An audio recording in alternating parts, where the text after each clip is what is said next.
Stepping into business as a sole trader can feel overwhelming, but this episode breaks it all down with ease. Whether you're starting from scratch or refining your journey, discover clear, confident ways to grow as a solo entrepreneur.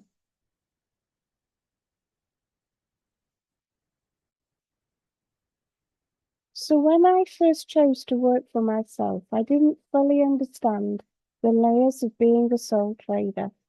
It's more than a title, it's a mindset. You're in control, yes, but also responsible for every decision. That's freeing and sometimes a little scary. What helped was reframing it as an opportunity, not as a burden. If you're new to this, start by embracing that. It's your name on the door, your energy driving the brand. There's no fancy registration to do with Companies House, but you'll register with HMRC and sort out your taxes. I'll get to that in a bit, but for now, focus on what makes you tick. Are you selling a skill, a product, or a passion? Your answer helps shape how you run things. I leaned on what I loved and let that passion carry me through the admin. I learned to own every mistake as much as I did my wins. Being solo doesn't mean being alone. You can still build your support squad, but it does mean your business reflects you, your values, your pace, your dreams. So give yourself permission to show up as your full self. That's where the power is.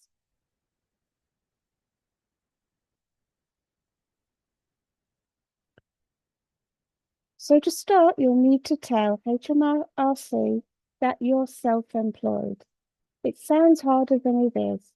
I did it online in under 15 minutes.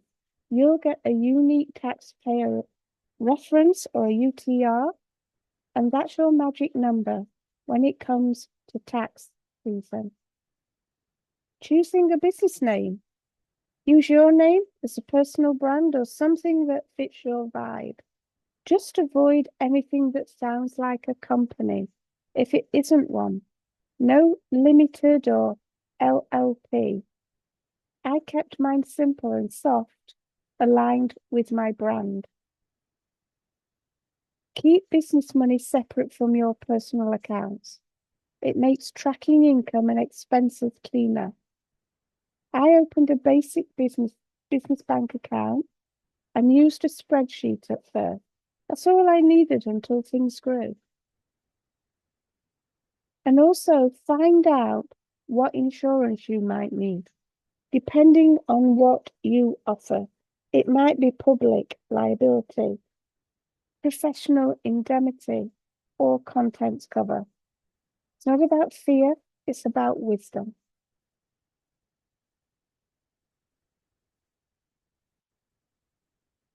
Money used to scare me. I didn't grow up learning about tax or accounting. If you're the same, know that it's okay. Start with one thing. Track what comes in and what goes out.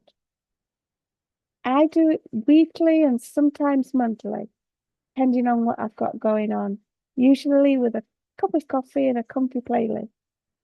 You'll pay tax through self-assessment, and that means declaring your earnings once a year. I recommend putting aside 20 to 30% of your income so tax season doesn't sneak up on you. It's not exact, but it's a good cushion. There's national insurance too, which you pay based on what you earn. It's usually small amounts if you're just starting, but it still counts. If you earn a lot, you'll pay more, which is actually a sign of growth. And as your income grows, think about whether to register for VAT. It's only required if you pass a certain threshold. But for some, registering early is a strategic move. I waited until it made more sense.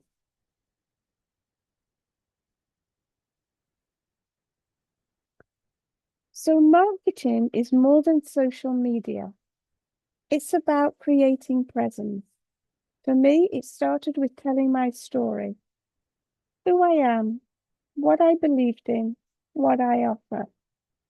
When you speak with honesty, people connect. I created a very simple website back then that explained who I helped and how. Then I used Instagram and Facebook to share little insight. Behind the scenes, progress shots, thoughts from the heart. People responded more to that than anything polished. Networking can feel formal, but it doesn't have to be. I started by connecting with one or two people I admired and offered real conversation. And those chats led to support, referrals, and friends. Offer value and people will talk. I gave away free checklists and guides, not to trap anyone into sales, but to show what I know. That built trust, and trust brings clients.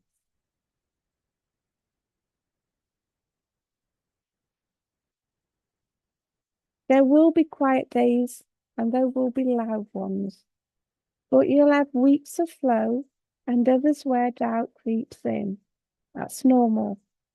I use those slow moments to plan, to reflect, or rest. It all feeds the business in the end. Set small goals. Big ones are great, but the little wins are what get you through.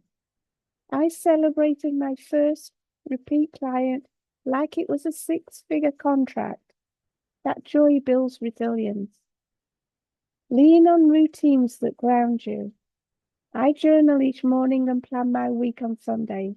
It's not strict, just structured enough to keep me calm.